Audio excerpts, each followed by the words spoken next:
गोथाङावथ' जिनाहारि खालामबाय बुथारनानैबो जिनाहारि बे मुगैथाव जाथाया जादोंमोन आगस्तनि 25 खालाराव उदालगुरि जिल्लानि सिङाव थानाय 2 नं लेसिं बालिपारा गामियाव बे मुगैथाव जाथाया जादोंमोन। मुकुल दैमारिनि बिसि मिनुति दैमारिखौ सासे दुथां उदखारि सुबुङा खास्रि बिसि जिनाहारि खालामना बुथारदोंमोन। गामिसेनिनो 26 बोसोर बैसोनि बुहुम दैमारिया बे मुगैथाव उदखार खामानिखौ मावना मिनुति दैमारिनि गोथै सोलेरखौ फबना दोनदोंमोन। उनाव गोथै सोलेरखौ 6 सेप्तेम्बर खालि जावखांना दिहुननाय जायो। उदखार दायनिगिरिया फोरमायनाय बादि बुथारनानैबो जिनाहारि खालामदोंमोन गोथै सोलेरखौ। बिब्दि मुगैथाव मा थानो हागौ। लोगोसे उदखार बुहुम दैमारिया गोबां जायगायाव बिब्दि मुगैथाव खामानि मावबोनाय खौरां मोननाय जादों।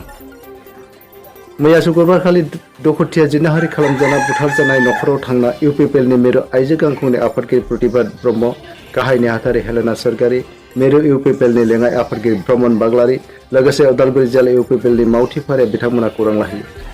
इउपिपिएल दोलोनि आइजो गांखंआ बे जाथायखौ गोख्रों रावै सोंखारियो। लोगोसे आयेन बादियै दुथां दायनिगिरिखौ गिदिर साजा होनो खावलायो। हरिसिंगानिफ्राय गणेश बर'नि दैथायनाय खौरां निउज 24।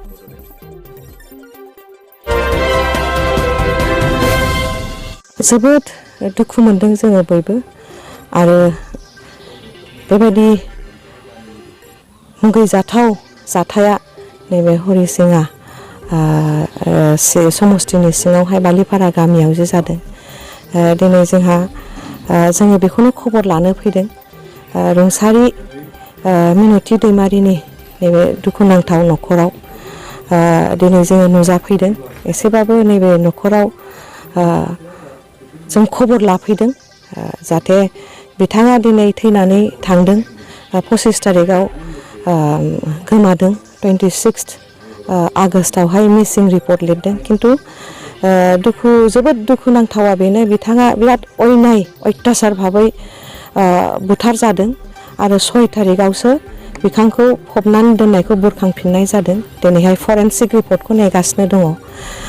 दा जाहाथे नैबे मुकुल दैमारि बिथांनि बिसिया जे बेबायदि एथ' अन्याय भाबै बुथार जादों बिनि आइनि सास्ति बा लेगेल माने जास्टिसखौ जाहाथे मोननो हायो जों इउपिपिएल वुमेन्स विंनिफ्राय दिनै नुजाफैदों आरो बिनि थाखाय जोङो स्ट्रंलि डिमान्ड खालामो एडमिनिस्ट्रेसनखौ जे लेगेल जास्टिस बेखौ मोननांगौ जाहाथे बिथांनि माने गोमानाय जिउआ एसेबाबो जास्टिसखौ मोननो हायो बेखौ जोङो स्ट्रंलि दिनैहाय डिमान्ड खालामो आरो माने डिसि बा एडमिनिस्ट्रेसनावबो जोङो डिमान्ड खालामदों आरो लेगेल जास्टिसखौ मोनागौ माने जोङो सिरि थानाय नङा।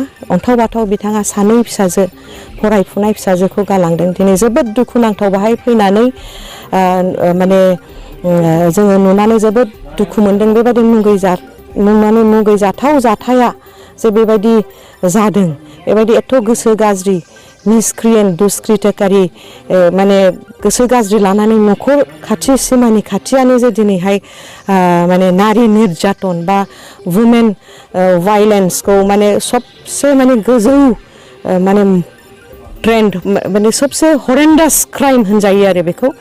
दा बेखौ जोङो सिरि थानाय नङा। बे बिथाङा लेगेल जास्टिसखौ मोननांगोन आरो बेखौबो जों खावलायो जोंनि रायजो राजाखौ जाहाथे जों कमिउनिटि बेस्ड मोनसे ससाइटि बेफोरबायदिखौ रायजो राजायाबो एवेर थानांगौ।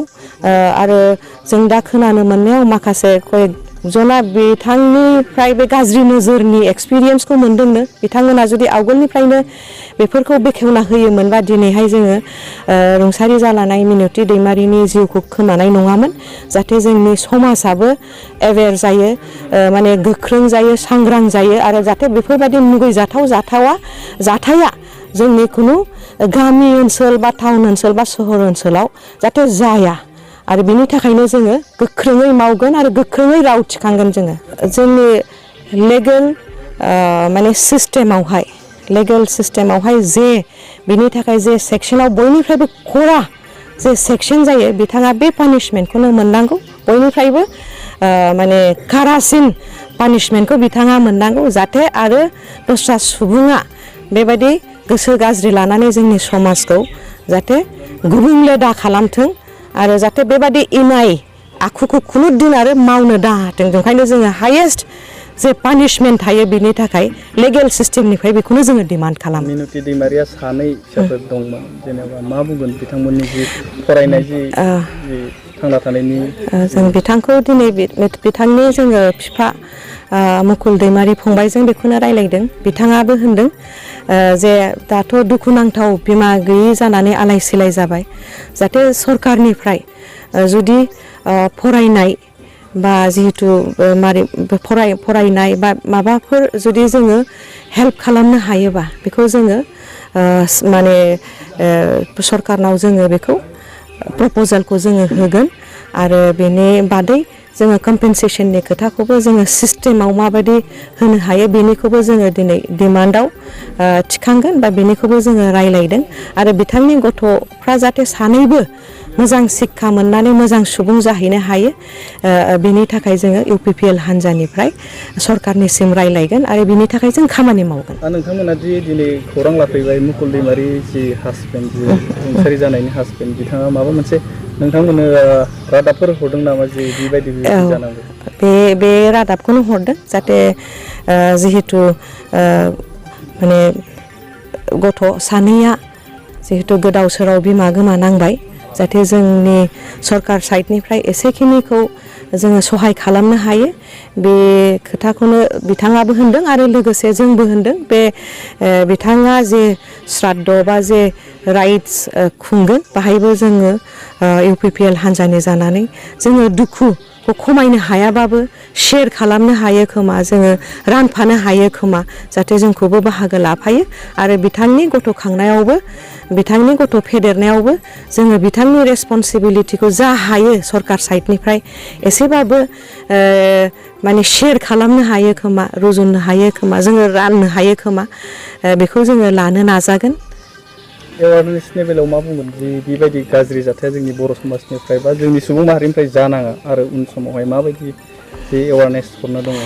जोङो बयबो समाजानो आइजोआल' नङा दिनै आइजोनि एगेन्स्टआवहाय भायलेन्सआ जेरावबो जायो जों जानायखौ नुबोदों दा बिनि आवाजखौबो जोङो थिखांबाय थादों गोख्रोङै जों थिखांबाय थादों आरो बाहाय जोंनि समाजानो जोङो सांग्रां जानांगोन मोजाङै जोङो रोंगौथिखौ लानांगोन जोंनि लेगेल सिस्टेमखौबो जोङो लोंनांगोन भायलेन्स एगेन्स्ट वुमेन बा भायलेन्स एगेन्स्ट चिलड्रेन बेफोरनि रोंगौथियाबो जोंनाव थानांगोन आरो ससियेल वेलफेयार नि साइडनिफ्राय जे मावनांगौ बेहायबो जोङो एक्टिभ जानांगोन आरो जोंनि समाजानो जोङो सांग्रां जानांगोन आरोखि दिनैनि दिनावहाय गथ' गथायफोरखौबो जोङो नुयो माने समाजा जौ लोंनाय ड्राग्स बेफोरावहाय बेफोर एक्टिभिटिसफ्राव बाहागो लायोबाबो जोङो गोबां जायगायाव नुदों माने रावबो गोरों गोरा मानसिफ्रा माने पार्टिसिपेट खालामनाया एसे खमायलांबोबाय थादों आरो दा जोंनि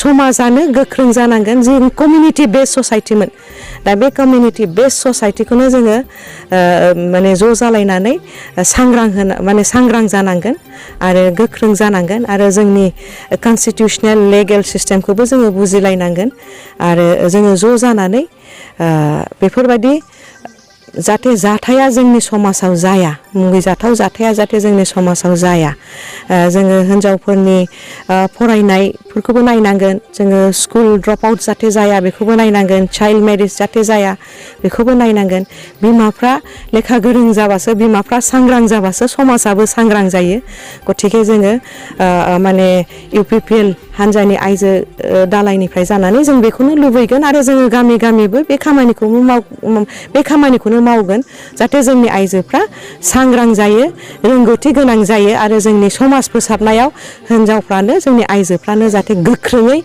एक्टिभ पार्टिसिपेसन लानो हायो आरो बेबायदि मुगैजाथाव जाथायफोरखौ जाहाथे जोङो लाबोआ आरो जोंनि समाजावनो जाहाथे जोङो सोआ बेनि थाखाय जों मावगोन।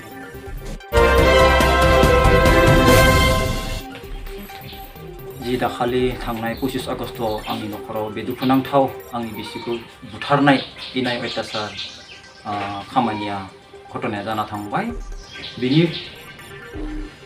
बेनि जाथाया जाबाय सानजौफुनि 12 बाजियाव आंनि बिसिया दैसायाव दुगैनो थांदोंमोन। बे समावनो सासे गामिनि सेंग्राया बेखौ गोदना सेथेनानै बेखौ दैयाव बुथारदों आरो थैखांनायनि उनाव बियो रेप खालामदों होननानै बे थैखांनायनि उनाव रेप खालामदों होननानै बुहुम दैमारिया गावनो पुलिसफोरनि सिगाङाव बियो स्वीकार खालामदों। दिनै आंनिफ्राय बेनो दुखुनांथाव बाथ्राया बेनो जाबाय दिनै आंहा न'खरखौ दैदेनग्राया आंनि बिसियासोमोन आरो बे बिसि गैयैनि जाहोनाव आं दिनै बिफा जानानै बे सानै गथ' फरायफुनाय सानै गथ'खौ आङो सङै खुरै आङो जाहोनांगौ जाना फैदों। आं दिनै सासे आबादारि आङो खामायनो थाखाय आंहा उसुबिदा जादों। बेयावखाय दिनै बे सानै गथ' आंनि सेथि गथ'आ डिग्री सेकेन्ड सेमाव फरायदों आरो नैथिया क्लास 10आव फरायदों। बिसोर सानैखौ आङो दिनै गोबां आलपेसन खालामनो थाखाय आं गोनां जायो।